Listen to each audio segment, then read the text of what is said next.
Sunday Adéyẹmọ. Happy birthday to you, Sunday Igboho. Happy birthday to you, Sunday Adéyẹmọ. Happy birthday to you, Sunday Igboho.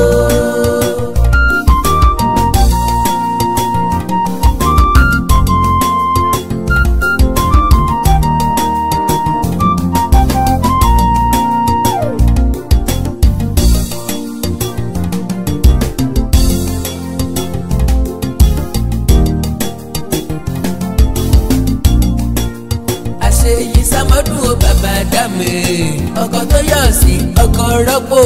Many happy returns, Sunday òòṣà kan ṣoṣo. Happy birthday to you, Sunday Adéyẹmọ. Happy birthday to you, Sunday Igboho. You are the son of this day. Congratulations. Happy birthday to you. You are the son of this day. Congratulations. Happy birthday to you. Òní lọ́jọ́ ìbí ẹ. Ó kú àṣeyẹ. Ẹ̀mí àsọpọ̀ ẹ̀ o. Òní lọ́jọ́ ìbí ẹ. Ó kú àṣeyẹ. Ẹ̀mí àsọpọ̀ ẹ̀ o. Àkàndá alóró ọ̀rọ̀ lẹ́nu bíi tẹ́jú. Kábíyèsí ọ̀wá tún dé. Ìṣòro oko abẹ́ta gùdùgùdù. Ata àtòkùn ó di ntẹ̀pà. Ìpàkẹ́ lọ́ta tán fi bí jánján gbàdé. Ẹ̀dá ẹni òdúkọ̀. Ohun tá a bá gbé wálé ayé ni tẹ́ni. Ẹbọ jíjẹ kì í hungún.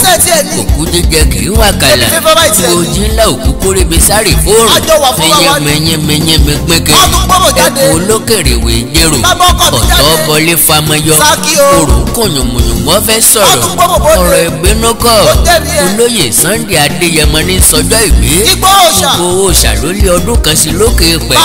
Ọjọ́ kẹwàá oṣù kẹwàá ọdún 1972 ni wọ́n bí ẹ̀gbọ́n mi olóyè Sunday Adéyẹmọ tó ké káàbọ̀ ọmọ tuntun àlejò ayé wọn ló lórí eré ọmọ lọ́wọ́nú ẹbí aládìkún wá wọn lóògùn ìlú Ìgbòho lọ́wọ́lé ayé wá tẹ̀bí tara ní kí wọ́n kó ọwọ́ lómi sórí tí ọjọba inú agogo dẹni tí wá ọrùn tí ó lè jìgbàrà ìlẹ̀kẹ̀ ìbèdí tí ó lò mẹ́sàájì aṣọ ọba tí kò ná yanranyanran inú agogo dẹni kẹ̀rẹ̀kẹ̀rẹ̀ ìkókó àná ń dàgbà Sunday Adéyẹmọ kò ní màjèsé ó kù lọ́mọ àgbékọ́rùn roko ó ń dàgbà ó ní nǹkan àgbà lọ́wọ́ ṣé bá a ní nǹkan àgbà bí èwe làárí lèmi fi ń bá fògbó fọlọ́run happy birthday to you Chief Sunday Adéyẹmọ Igboho ṣá ẹni àlèmúta alájàgbúlà sí wọ́ndáfù alájàgbúlà tó ṣe sóòfún ó kò fọ́ tí bo wèrè tó gbégbó sí lẹ́nu tó sẹ́ló téèpù ẹ̀ mọ́bẹ̀ iná ń jó ògiri òsá ẹni ayé ń kọminú ẹ̀ tí ò kọminú ìyá wọn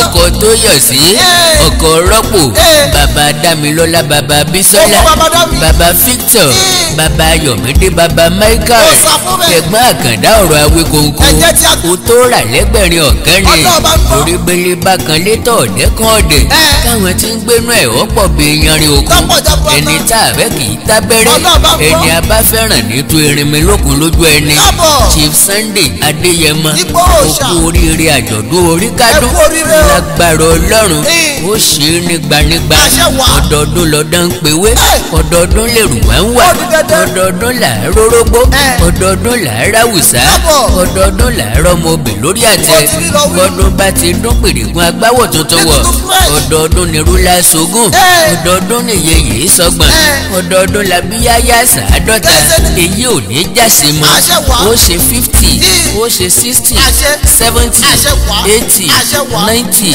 100 120 ọba ti pé 150 kọ́ ọmọ ẹ lọ ọba ló gba ọdún láyé níní omi tó fòwúrọ̀ ayé rẹ pa ò ní rú èyí tó fọ̀sán pa ò ní rú èyí tó pọn lálẹ́ ayé rẹ ò ní rú ìkòkò tó wá ń pọn mi ọ̀hún sípò ọ̀dá ní fọlágbára Ọlọ́run sọjọ́ tá a bí ní sáyé ọjọ́ ńlá ni wọ́n ní gbàgbé lọ́jọ́ tá a gbórú forúkọ nínú ìtàn ìgbésí ayé ẹ̀dá.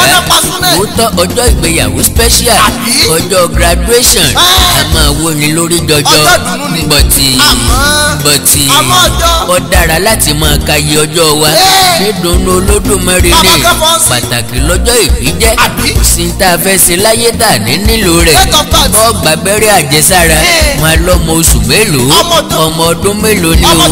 bọ́ bẹ̀rẹ̀ iléèwé, bọ́ bẹ̀rẹ̀ iṣẹ́, wọ́n béèrè ọdún, wọ́n rè lu ọba, wọ́n béèrè iye ọdún rẹ̀, wọ́n forúkọ sílẹ̀ fún nǹkan pàtàkì, wọ́n béèrè ọjọ́ orí rẹ̀. gbòòsà kìlò ní mú jọjọ sí, Àkàndá mo ní kìlò ní yọ̀ sí. ògbé sin ògbé pè, ọ̀la ń lọ síwájú lójoojúmọ́ ni. ọjọ́ ìbí special yìí ní ayẹyẹ tá a ṣe fúnra wa. mi ló kó ajáde ńjọ́ tí wọ́n bí wa. tìdùnnú la fi sọjọ́ bí. bí ò sóǹgbẹ kí ló ń ká fẹ́ rí ká. bó ń ká ọ̀ká kí ló ń rú òrù rọjà.